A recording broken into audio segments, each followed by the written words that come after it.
Assalamualaikum,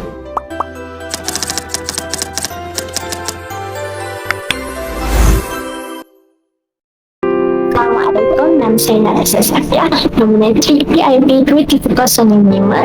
Saya akan menerangkan mengenai perkembangan pertumbuhan dan isu kebatutan dalam kalangan kanak-kanak.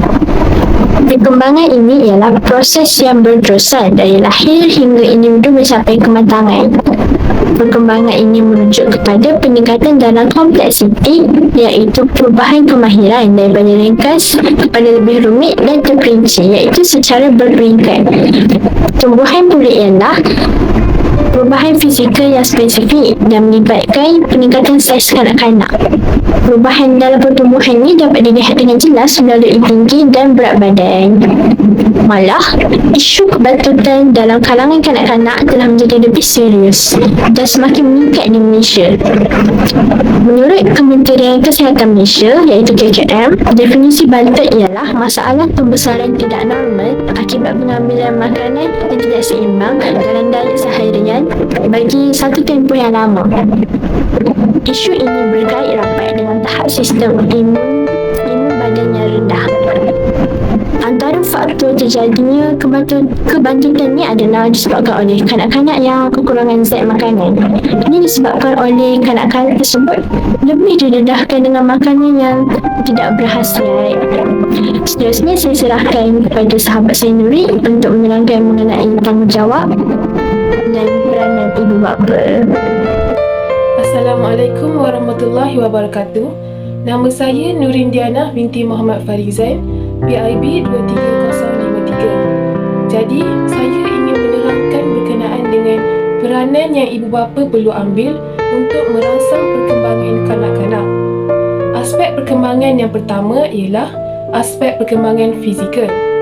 Ibu bapa perlu banyak meluangkan masa dengan kanak-kanak untuk melakukan aktiviti fizikal di rumah supaya dapat memberi manfaat kepada perkembangan fizikal kanak-kanak.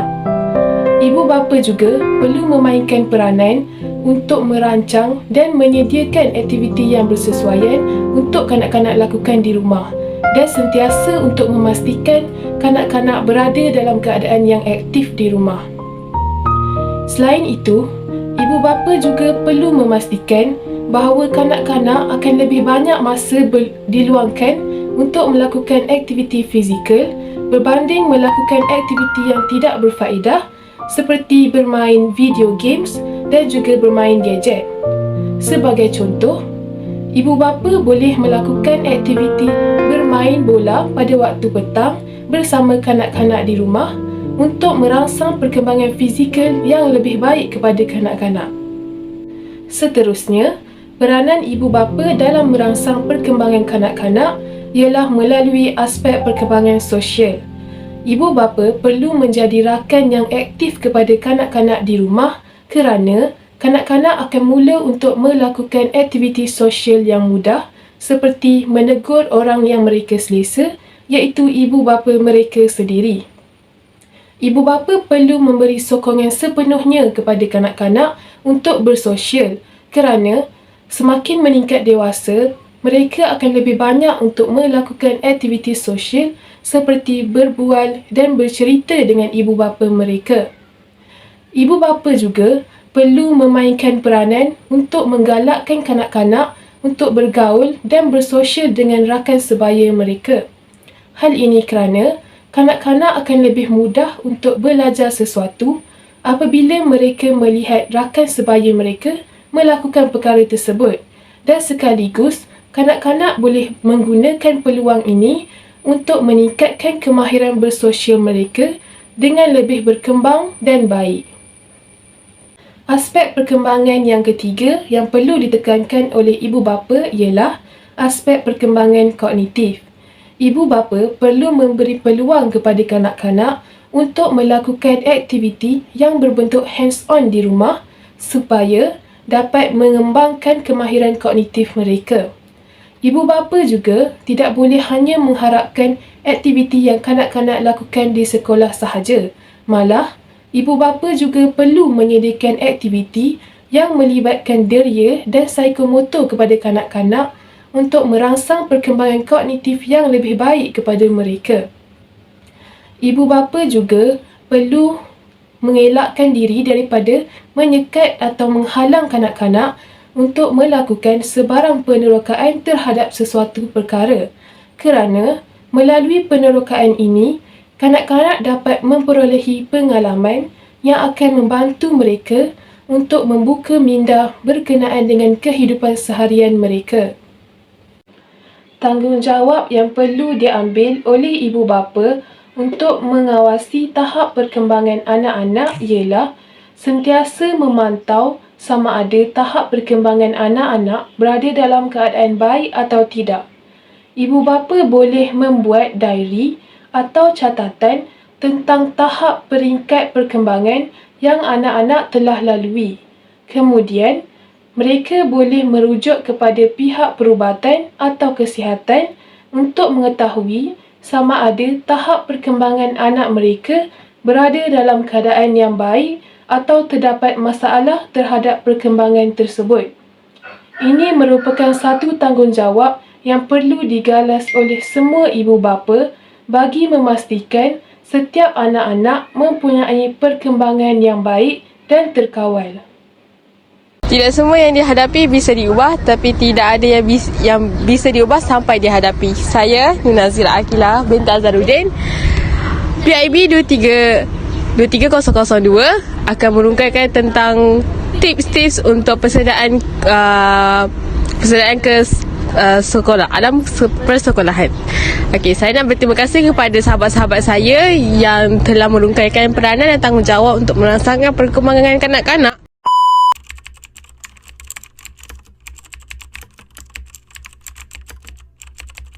Tips-tips yang saya akan sharekan pada hari ini ialah yang pertama, tidak memberikan rangsangan untuk tidak takut pada mereka. Yang mana pasti kanak-kanak ni seorang yang baru memasuki alam persekolahan. Jadi mereka kebiasaannya akan rasa takut. Jadi sebagai ibu bapa, kita memerlukan persediaan ke sekolah ataupun sebagaimana membawa mereka sama-sama untuk ke orientasi persekolahan. Setiap sekolah, prasekolah akan menyediakan orientasi sekolah untuk mereka hadapi. Dan untuk kali pertama. Okey, tips yang kedua, menyediakan satu arahan yang ringkas. Seperti mana arahan yang ringkas ini mudah untuk sampaikan maklumat tentang arahan kita yang kita telah menujukan kepada kanak-kanak. Seperti mana ibu bapa mengajar anak-anak ini seperti arahan yang ringkas. Seperti anak lipat kain. Nanti mereka pun akan melipat kain tersebut. Anak basuh pinggan. Jadi mereka pun akan basuh pinggan ringkas dan mudah supaya mereka senang untuk ke alam persekolahan itu untuk memahami arahan-arahan guru. Yang ketiga, berkomunikasi tentang keperluan mereka.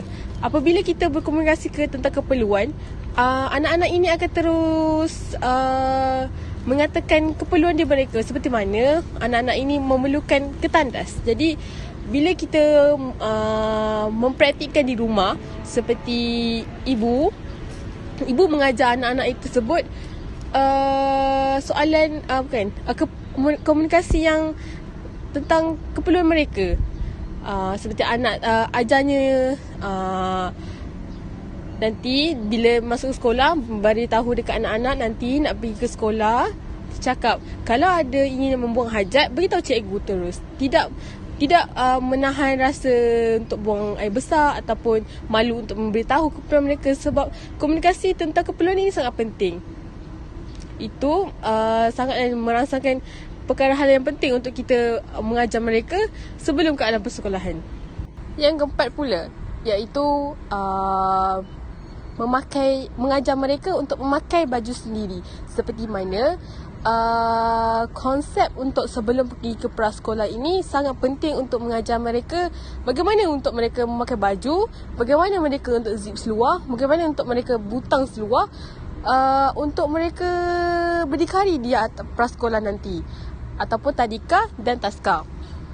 Okey, sebagaimana ibu bapa perlu melatih mereka ketika selepas mandi untuk mengajar mereka bagaimana mereka zip keluar tanpa bantuan kita. Tapi kita memahatikan mereka untuk mengajar mesti mana dia memakai baju tersebut. Okey, yang kelima iaitu berkongsi mainan. Seperti mana prasekolah, tadika dan taska mempunyai anak murid yang ramai. Jadi mereka akan bergila-gila bermain sesuatu permainan tersebut seperti Lego ataupun baby doll, dan mainan itu tidaklah terlalu banyak, tapi cikgu akan memberikan peranan untuk mereka berkongsi dengan mainan tersebut. Jadi sebagai ibu bapa, kita perlulah mengajar anak-anak tu tersebut daripada rumah, seperti mana mengajar anak-anak yang lain ataupun anak-anak yang selain-lainnya, satu abang atau kakak, mengajar mereka meramai untuk mereka membuat satu projek. Seperti contoh bermain dam ular. Seperti mana kita tahu, dam ular ini bermain secara gila-gila. Jadi mereka menahan sabar untuk menunggu turn mereka. Jadi anak-anak itu akan sudah terpraktik ataupun sudah terlatih di rumah lagi untuk bermain di prasekolah. Itu sahaja daripada kami. Kami menutup kesimpulan ini dengan sebuah kata, melentur biarlah dari buluhnya. Seperti mana kanak-kanak perlulah memenuh daripada awalnya. Jadi tips-tips, peranan dan tanggungjawab ini sangat mengambil peranan yang penting dan besar, dan impak yang besar waktu dia akan berkesan untuk masa depan kanak-kanak. Jadi marilah kita bersama-sama mengganding bahu untuk membuahkan hasil yang sangat besar. Itu saja daripada kami. Sekian dari video kami.